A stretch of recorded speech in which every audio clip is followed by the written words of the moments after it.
né? A gente teve até algumas atuações bem legais, assim, de alguns jogadores cruzando os braços e tal. Simbolicamente muito bacana, né? Você vê jogador sentado mostrando assim, ó, se a gente não quiser, não vai ter.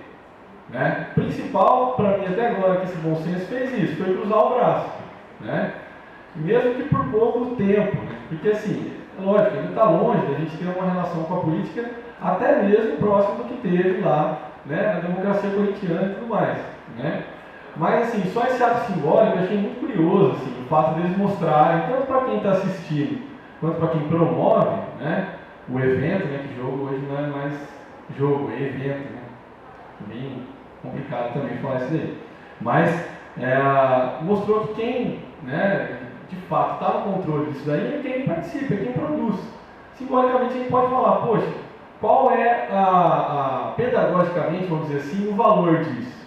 Para mim, eu acho que é muito alto, né? Porque você tem, assim, dentro da linguagem do futebol, né, mais uma vez falando, ela sendo extravasada por um ato que é um ato político, né? Cruzar os braços e tal, né, talvez seja a única forma de a gente conseguir mudar alguma coisa, pelo menos a classe trabalhadora realmente botar a classe dominante, no caso, sob pressão, cruzando os braços, né? Muito mais que eleições, muito mais do que uma série de coisas.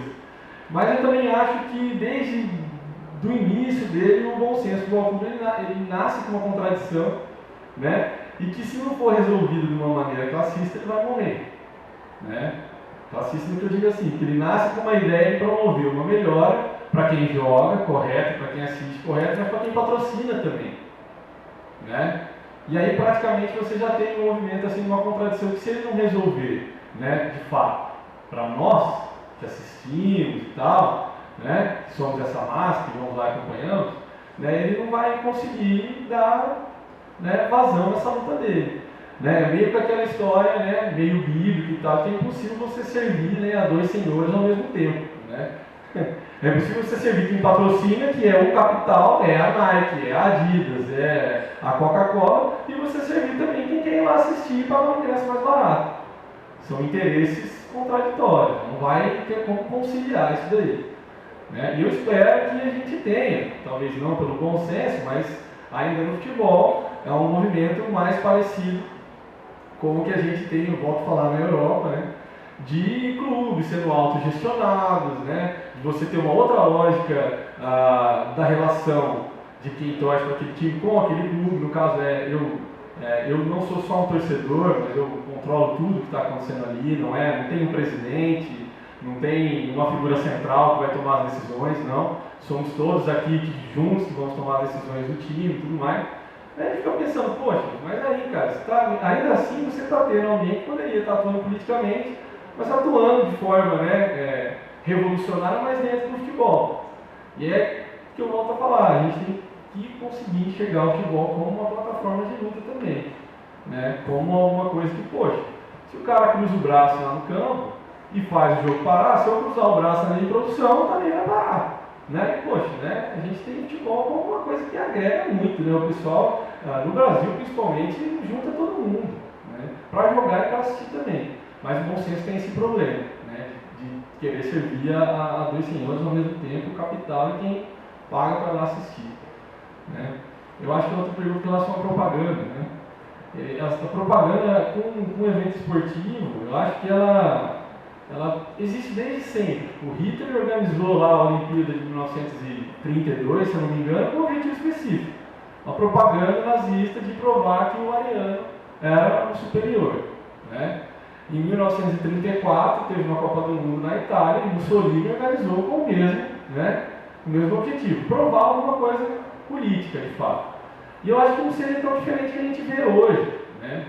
Talvez não seja assim, a superioridade de uma etnia ou a superioridade de uma ideia, que naquela época era fascismo, né? Mas talvez hoje a propaganda tem que provar que a história acabou, que o capitalismo acabou com uma mudança do mundo e que esse é o nosso sistema, né?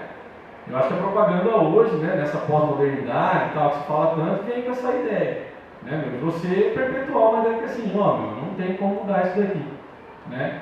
E aí, o pessoal vai, o publicitário é muito criativo para isso.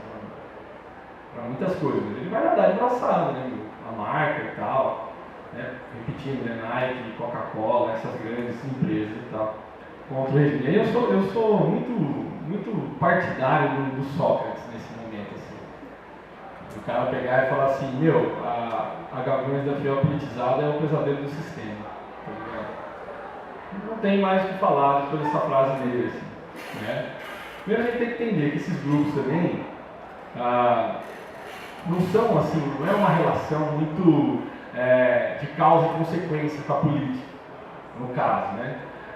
Nem hoje a totalidade da torcida do Corinthians é as camadas populares, nem hoje a totalidade da torcida do Palmeiras são imigrantes italianos que né, tiveram até no começo do clube uma certa aproximação com a direita italiana e tudo mais, né? Então nunca é assim de uma forma muito explícita, mas eu acho que é aí que está o perigo, né? Porque às vezes a gente está lá no estádio e consegue juntar o pior e o melhor do ser humano, né? Todo mundo que já foi no estádio já escutou absurdos, assim, né? Fui criado em arquibancada e eu sei, assim, eu aprendi 90% dos palavrão e do racismo, do machismo, da homofobia dentro do estádio. É absurdo, né? E ao mesmo tempo, ele tá juntando essa galera para falar disso aí. Como é que politicamente é essa atuação, né? Então a gente tem, assim, que ponderar muito, assim, como é que funciona isso. Ao mesmo tempo, como o Pedro falou, citando alguns exemplos, mais recentemente, eu acho que não tinha, viu, uma participação das torcidas brasileiras, assim, declaradamente assumir uma linha política, né? E eu acho que hoje a gente começa, porque tudo politizou, né? A gente estava preocupado lá em junho e julho, poxa, o pessoal não sabe que a direita, não sabe que a esquerda, sabe, essa galera sabe, né? Eu lembro eu trabalho em escola, eu trabalho com molecada, né? E aí assim, poxa, o pessoal lá, em rua, em junho, assim, aí matou todo mundo também na escola e tal. E hoje eles sabem já o que é direita e o que é esquerda, sabe? Tipo, a repressão e tal, né? A gente investe no social, né? Tá ligado com uma cartografia geográfica, cartografia política, que isso é esquerda e tal. Então assim, aí começou realmente, como o Pedro falou, a aparecer algumas, né, torcidas assumidamente, né, de esquerda, vamos dizer assim, tem a Galo Marx, tem a Fla Marx, tem a Corinthians antifascista, né, mas ainda são células muito pequenas ainda, né, mas que estavam lá em junho e julho também. E é uma coisa muito louca, cara, que eu não sabia que mudou o que eu pensava das manifestações de junho e julho. E até vou citar de novo no Max, que a gente conversa muito pela internet. E ele estava falando, poxa, cara, na Turquia a gente teve, né, os 3 principais clubes, né, se unindo e fazendo a linha de frente para dar porrada na polícia, né? Porque lá na Turquia o negócio de futebol também é tenso, é violento pra caramba, né? E é assim, é arregado, a paixão até mais forte do que a nossa, sem dúvida nenhuma. E aí, poxa, ele falou, né, não sei se você lembra lá mais, mas aqui em São Paulo também aconteceu isso, cara, né? A gente teve cara da Gaviões, fazendo linha de frente junto, o cara junto a torcidas e tudo mais. E aí, como é que a gente consegue explicar isso assim, né? Tipo, tem como a gente fazer causa e consequência, sabe? Essa torcida, ela é assim e tal. Então, eu acho que ainda é muito plural, está começando a dar uma polarizada, né? Um outro exemplo ruim, né? A gente fala assim, poxa, né? A gente viu aquele caso lá em Joinville da torcida do Vasco com a torcida do Atlético Paranaense. Eu tenho uma admiração pela torcida do Vasco e pelo clube, por ser um dos primeiros clubes do Rio de Janeiro, talvez o primeiro, né, a ter um negro como jogador. Ele acabou com essa coisa do preconceito lá dentro. E eles têm orgulho disso, né? E ao mesmo tempo a torcida do Atlético Paranaense, a Fanáticos e tal, ela tem um lema que é pela pátria, por Deus e pelo Atlético. Quem fala em pátria e Deus e não sei o que mais, eles sabem o que os caras estão falando. Eles podem não ter a menor ideia do que significa historicamente esse lema, né? Mas os caras estão lá, por Deus, pela pátria e pelo Atlético, né? E eles também vão para a porrada e tal, né? Inclusive essa torcida ficou muito famosa agora recentemente, porque ela fez a segurança do estádio contra as manifestações de junho e julho. Eles se juntaram, se colocaram para defender exatamente o estádio deles, que estaria agora para ser construído ali às pressas, porque senão ia ficar fora da Copa. Então eu acho que assim, ainda a gente aqui está engatinhando em enxergar, assim, poxa, se comparado com a Europa, por exemplo, né? Na Europa a gente tem clubes de origem da classe trabalhadora que são assumidamente comunistas, são assumidamente socialistas e tal, e leva esse discurso para lá. Né? Como leva a bandeira do clube, leva uma força um martelo, leva uma bandeira preta com lá no meio. Entendeu? Eles levam, eles têm isso como uma coisa forte, e é de massa, aqui a gente não tem isso ainda. Né? Como na Europa também a gente tem torcidas ligadas ao neonazismo, e isso vive entrando em conflito. Né? Lá na Europa é mais assim, eu não sei, parece que eles conseguem, eles, até pela história e tal, as evoluções que passaram, a ascensão do fascismo e tudo mais, essa ligação política com o futebol é mais, eles conseguem enxergar assim ainda mais fácil. Assim, tipo, né? Fulano torce para tal time, então grande possibilidade de ser um fascista, de ser um comunista e tudo mais. E eu gosto muito dessa tendência que tem dentro de alguns clubes ainda, a gente pode falar lá no clube do Celtic, lá da Escócia, do São Paulo, na Alemanha e tal, que são clubes que surgiram principalmente por imigrantes, então eles têm essa herança da esquerda muito viva ainda, né? Não quer dizer que, poxa, né, todo mundo de lá é um futuro revolucionário, não, até porque isso está diluindo um pouco, né? O capital não é bom para o capital que a gente tem nem o fascismo nem o socialismo. O capital precisa de um outro momento ali para que ele possa vender e possa se perpetuar. E essas gerações mais novas não têm essa ligação política com tudo. Né? E eu acho que aqui a gente está, nesse momento, a gente está no inverso, tentando estabelecer relações políticas. Sobre a questão da reprodução da lógica do capitalismo dentro do esporte, eu acho como mais um sintoma de como é tentacular, né, o atual estado das coisas que a gente vive hoje. Né? Não é de todo tentacular, porque a gente consegue escapar disso, mas de certa forma ele abrange tudo, do jeito que a gente organiza a nossa família, por exemplo. Né? Imagina, né, o esporte e tudo mais. Tem um filme sensacional sobre isso, que é aquele Linha de Passe, né, que mostra a vida do menino de São Paulo, do menino de periferia, passando por milhões de peneiras e tudo mais, né, e é a história de todo mundo. Né? Eu estou ligado ao futebol desde sempre, por conta do meu pai também, amigos que foram goleiros e tudo mais, e é a história de todos. Para ter um cara, para ter um Neymar, por exemplo, tem 100 mil melhor que ele, que decidiu não, né, foi obrigado a entrar numa linha, né, de produção, a entrar na construção civil e tudo mais. Agora eu vejo realmente assim, é muito triste a gente não ter mais esses ídolos, que nem era o Sócrates, por exemplo, e ter o ídolo Neymar, ou ter o ídolo Cristiano Ronaldo. São os caras que vestem essa camisa mesmo da marca e tudo mais, né? E de, poxa, para vencer a gente tem que ser assim, assado. Mas de novo, como não é de todo tentacular, né, o capitalismo, a gente tem um exemplo muito bacana. Recentemente eu li sobre o maior jogador da história do Japão e tal, né? Se eu não me engano, eu acho que vamos dar risada, porque o Japão tem que ser Tanaka, né? Mas eu acho que. Ué, você viu daí? Tanaka, como é o nome dele? Nakata? Meu, eu sei que ele é super jovem, ele deve ter uns 30 anos e tal, e ele simplesmente abandonou o futebol porque ele viu que o futebol era dinheiro. Eu todo mundo ficou puto, porque como assim, cara? Pô, tu é isso e tal, você é um cara aí, um astro e tudo mais. Ele falou, não, eu era muito mais feliz quando eu jogava lá e tal.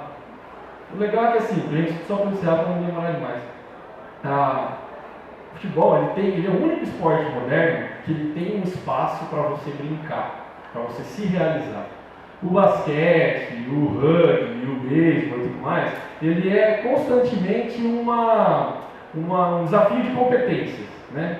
E o futebol não, o futebol tem uma possibilidade narrativa diferente, que é o que criou o drible, né? O toque de lado e tal, né?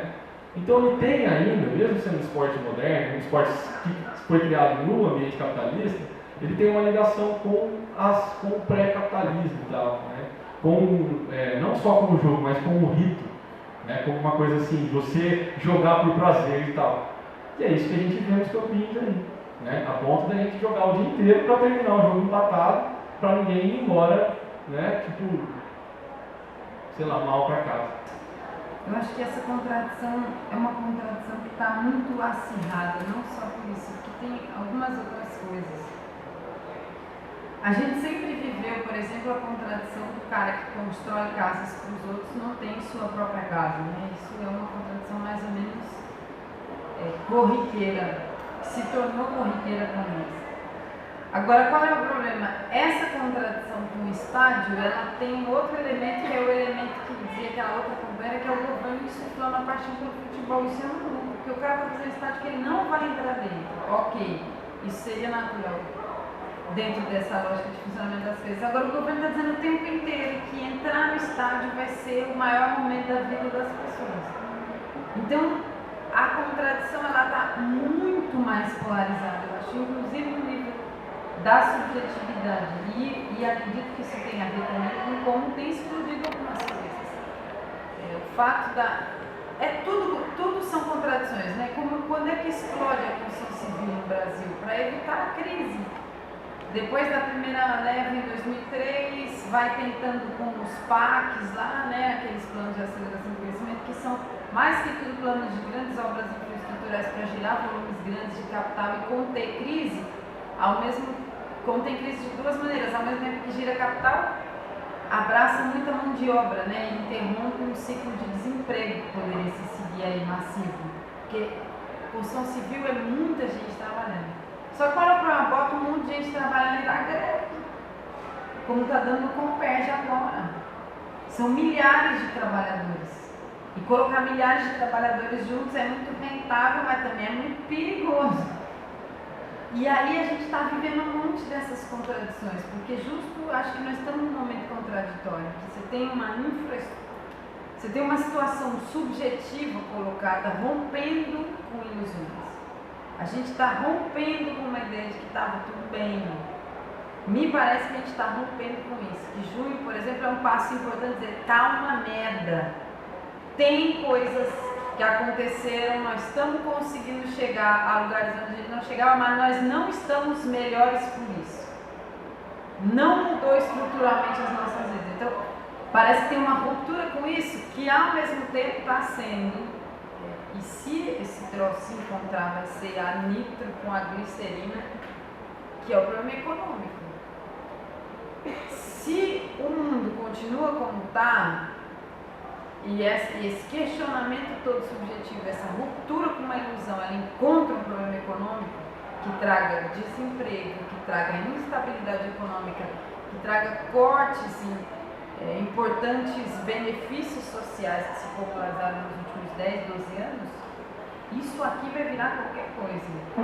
E é aí o único lugar, bom, aí nós vamos ter que entrar nas polêmicas, porque eu acho que o problema do futebol não resolve no futebol, eu acho que como tudo, assim como o problema da educação não resolve dentro da universidade. Não tem jeito. É a luta que vai dizer como é que essa sociedade vai se organizar. E é a partir dessa organização que a gente vai... Óbvio que nós temos que brigar dentro de cada um desses frontes. Nós ocupamos um terreno em 2004 que era uma área que era para ser o estádio do Corinthians.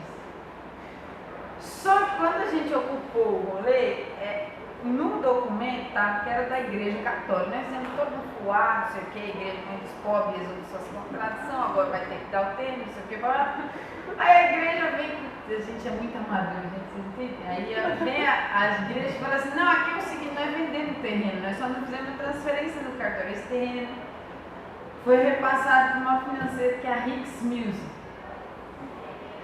que era um fundo ligado, era uma financeira ligada a um fundo norte-americano que chama Pan American, alguma coisa, que era inclusive financiador da campanha do Bush, a reeleição, tinha toda uma treta internacional, nós tentamos vender este terreno, que além de tudo era para ser o estádio do Corinthians.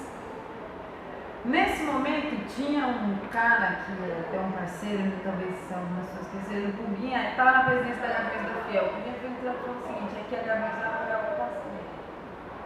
E foram para a ocupação, levaram faixas dizendo que a Gaviões estava apoiando. Agora, isso não é a torcida. Porque no meio tem muitos companheiros que dizem, vamos lascar, não sei o que, nós quer estádio, tira pra fora daí, vamos invadir o lugar, o que você faz aí, não. Qual é o problema? Não resolve, porque não tem como resolver, não se trata não se resolve aí dentro. Eu acho, por exemplo, nós tivemos alguns enfrentamentos já onde gente de torcida organizada foi quem mais nos ajudou. Porque a torcida organizada acumula um negócio que num processo de rebelião que nós, eu acho que nós não estamos longe de ver isso no Brasil, digo isso, não sei até onde vai o negócio, mas não me parece que nós estamos numa situação de completa imunidade a isso, essa possibilidade. Num momento de rebelião, isso vai aparecer como elementos de organização militar de confronto. Porque poucos setores acumularam mais informações e formas de reação às movimentações da polícia do que as torcidas organizadas.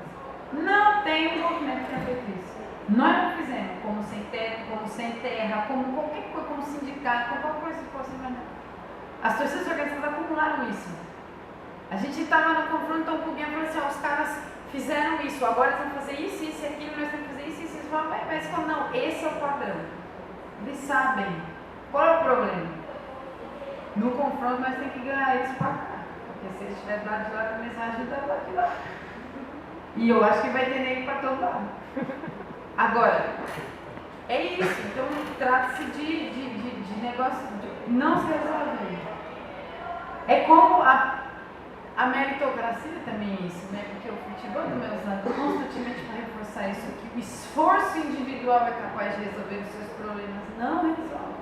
E a única coisa que nós podemos recorrer para dizer que isso é mentira é a vida real. Dizer, amigo, você pode jogar das 6 à meia-noite todo dia e ser o cara, ter a estrela de Davi carimbada em sua testa e na planta dos seus 2 pés, que não adianta, que você não vai ganhar o que ganha em mão. Eu acho só uma coisa que eu não sei se futebol é o único esporte, mas eu não sei por ignorância, não sei porque eu não sei. Mas tem uma coisa que eu acho, que é que nós temos que ser mais ousados em disputar as coisas. Isso eu acho. Disputar. A primeira vez que nós fizemos nós chamamos, gente, vocês também vão pensar que é meio bacana, mas nós fizemos lá o pancadão de luta. Cara, era um choque, todo mundo falando, vocês são loucos e tal. E de fato é um pouco de doideira, mas nós fizemos. Nós fizemos por quê? Porque tinha todo um setor da molecada que já não queria mais ouvir. Estava ouvindo funk, mas um funk lixo. Eu gosto do que eles estão ouvindo, mas dizer que eles não ouviram não resolve. Demonizar é a mesma coisa que um tipo de criminalização feita sem força física. Então, eu digo, tem uma certa... O carnaval, os blocos de rua, tanta coisa já foi um instrumento de organização. E nós deixamos isso para lá. Nós temos que disputar essas coisas, fazer com que não vai ter Copa, mas vem cá, vamos discutir futebol, então nós vamos fazer um jogo aqui e vamos dizer se vai ter Copa ou não, seu time é o quê? E tem que criar, tem que inventar, tem que meter o louco. Não dá, nós somos muito quadrados, muito chato, muito insuportável.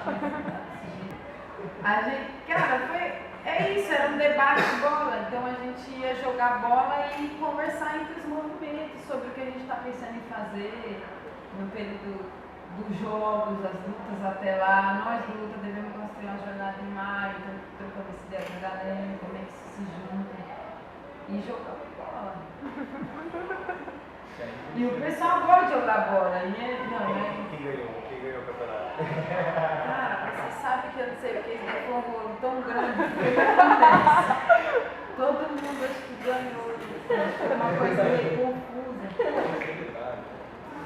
Sempre tinha um símbolo de quem ganhou que era o milho. Aí eu falei, pô, ganhou o milho. Aí depois eu vi que todo mundo tava com milho. Acho que o foco é meio, todos ganham. Mas estavam ganhando milhões.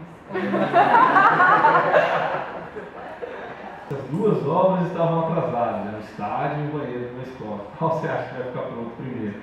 Né? Isso é coisa de brasileiro também, conseguir dar risada disso aí, né? Não é pra chorar, né? Na verdade é pra chorar, né, cara? Não, mas é coisa brasileira que eu falo assim, parece que é uma herança assim, que a gente tem de fazer fazer dessa desgraça assim uma possibilidade da gente superar. No começo a gente não faz nada disso aqui, né? Eu sinceramente acredito nisso. É que a gente tem que disputar tudo isso daí, né? Porque se a gente não disputar, vai ficar na mão de quem já tem, né? Não tem jeito, né, cara? E às vezes até a gente passa como chato, assim, e tal. A gente leva assim, poxa, quero levar um papo político com quem gosta de futebol, quero levar assim, poxa, isso aqui que a gente está defendendo, ou isso aqui que a gente reproduz é conta de uma coisa histórica e tudo mais, né? E aí, cara, o futebol é um puta campo para isso, porque, ele, tudo bem, ele não chegou no Brasil como um esporte da massa, mas assim, logo ele foi apropriado por tudo isso e o assunto é futebol, sempre segunda-feira e tal, tudo mais. Né? É meio que assim, a gente querer, por exemplo, não vou discutir religião e tal, porque a religião aliena e tudo mais, o futebol também é uma coisa alienadora. Cara, a gente, se a gente tomar esse ponto, a gente perdeu. Né? E eu fico de novo lá com o Wisnik e tal, porque ele falou assim, que o sociólogo que não sentar a bunda no estádio, ele não vai entender o Brasil nunca. Né, um pouco do núcleo duro da nossa cultura está lá no estádio também. Né? Mas também está lá na primeira Copa Rebelde, né? O pessoal do Popular fez uma campanha bem bacana. Né? Tá lá na pelada lá que a gente joga com o pessoal, né? Com o pessoal do bairro e tudo mais. Né? E não só nesse ambiente do espetáculo e tal, do futebol, porque eu acho mais difícil a gente ganhar nesse ambiente de espetáculo do que ganhar lá no nosso trabalho, no nosso bairro, com a molecadinha que joga uma bola, com a molecadinha que tem o Cristiano Ronaldo como ídolo e tudo mais. Né? E aí vai da nosso jogo de cintura e aprender fazendo, porque eu acho que é culpa nossa, assim, essa coisa da despolitização, mas também porque ninguém ensinou a gente a fazer. A gente está aprendendo na marra. A gente está aprendendo não só no futebol, por exemplo, poxa, em outras discussões, a Helena colocou muito bem, poxa, o carnaval e tal, o que se tornou e o que era, o que se tornou hoje, né? E a gente tem, poxa, cara, letras maravilhosas. Eu, de novo, aqui me ancorar no Max Calar, que é o cara que quer levar um trabalho de carnaval com ele aí, que é um cara que sabe tudo, cara, de letra, assim, sabe, que fala da história do negro e tal, cara. Isso sempre existiu, e aí? Vamos trazer agora, né? Vamos trazer de novo. Eu acho absurdo o carnaval lá na Bahia, o pessoal que inventou o carnaval tem que ficar do lado de fora do cordão, cara. Você tira uma foto aérea do carnaval da Bahia lá e tal, atrás do teu elétrico tem aquele quadrado assim, predominantemente de brancos e o pessoal, né? Não brancos e negros, tipo, pra fora do bloco, não dá pra entender. Isso, se a gente não entende, é a lógica do capitalista. Que é para vender isso, vai vender isso que é bacana. E aí os caras compram, e aí a gente fica sem. Né? Por isso que eu falei, aquele mito lá, a gente precisa roubar essa bola de novo. Né? Aquele primeiro gandula que roubou a bola e inventou um esporte, ele vai ser meu ídolo agora. Eu vou querer tomar para mim isso que é meu. Né? Isso de novo. E é esse grito que está no Não Vai Ter Copa, é esse grito que está na Copa Vai Ter Luta, é esse grito que está no grito contra o futebol moderno, né? Contra esse capitalismo que tomou conta de tudo. A pergunta do Watson, né, é bem bacana, porque assim, cara, eu acredito que é uma incógnita. Eu ainda não consegui, do mesmo jeito que junho e julho veio surpreendendo a todo mundo, eu estou com medo de que venha agora na época da Copa, porque por um lado a gente teve, né, como já foi falado aqui e tal, um aumento na criminalização dos protestos, um aumento no uso da força policial, da tecnologia, né, hoje vocês pegaram no jornal, o Robocop já está aí. Já chegou, né, cara, a roupa e tal, policiais filmando a manifestação com óculos e tudo mais, né? E aí, assim, eu tenho, em termos de quem torce, por exemplo, eu ainda tenho um pé atrás. Mas, assim, de que talvez a Copa, a gente viva de novo aquela história de que o Enfio falou lá, né? Que a gente não consegue fazer duas coisas ao mesmo tempo. A gente não consegue mascar chiclete, fazer xixi ao mesmo tempo, e a gente não consegue torcer no Brasil e fazer democracia ao mesmo tempo. O Enfio citou isso uma vez e tal. E eu não sei, eu tenho certo receio disso, que venha e tal. Mas assim, eu acredito que a única maneira da gente evitar isso é estando aqui. Né? Não só aqui, é claro, mas discutindo, né? Ir na rua e tal e levar com quem é ligado ao futebol e tal, principalmente com nossos pais e tal, essa ideia que a gente está levando aqui hoje, que isso saia também daqui, que a gente saia um pouquinho também militando nesse sentido, né, do esporte. Com relação aos jogadores, eu acho que a gente já viu que mesmo o Monsenso lá, que tem várias contradições, que os caras já estão sendo mandados, não sei se você estava acompanhando.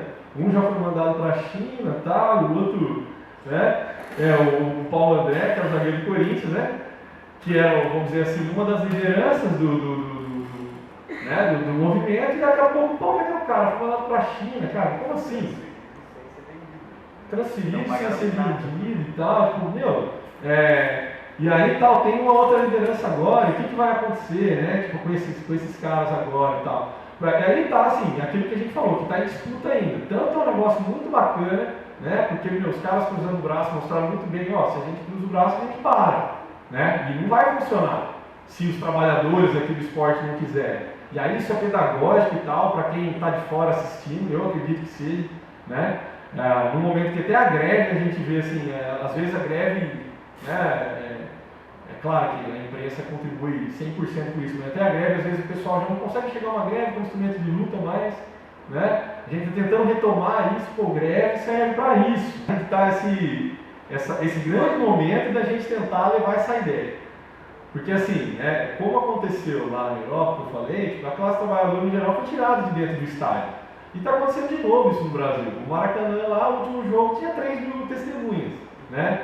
Lá dentro, lá, né? E foi legal que tá vindo vários protestos, até bem-humorados e tal. A torcida do Flamengo foi de cartola e fraco e tal, né? Que, pô, um negócio tão elite assim, a gente vai ter que ir vestido assim, né? Desse jeito, né? A gente não vai poder ir mais. Cara, você pega uma foto do Maracanã nos anos 90 e pega uma foto agora, parece que o Brasil não tem mais negro, cara. Parece que mandaram embora todos os negros, todos os pobres. A geral do Maracanã custava R$1.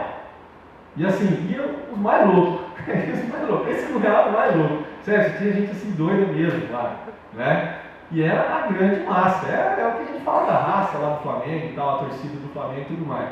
E aí, cara, imagina só, se a gente não tem uma possibilidade de politizar isso e falar assim, ó, o que você está perdendo, né? Porque assim, antigamente, talvez assim, as revoluções e tal, eu acho que hoje também, mas antigamente mais, surgiram assim, poxa, com demandas muito básicas, né? Tipo, a gente quer paz, a gente quer pão, a gente quer, né, quer terra, né? E aí, cara, a gente está num momento, talvez, por que não pensar assim, pô, os caras arrancaram o futebol de você, cara.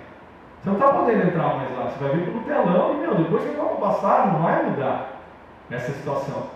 E é aí que eu acredito que, poxa, o futebol pode ser assim, para além de, pô, deixar o cara alienado, a gente pode tentar enxergar uma outra forma. E é claro que o trabalho político vai ter que vir em cima disso, né? Demanda tempo, demanda um esforço e tudo mais. Mas eu acredito que a gente tem grandes possibilidades disso, cara. A gente ficar só uma coisa que a gente gosta muito, e aí aí o futebol deixa de ser uma coisa que aliena para poder lançar você na luta, né? Eu pelo menos aposto nisso, como educador, como alguém que gosta de futebol e que milita também, né? Pela minha visão política e tudo mais.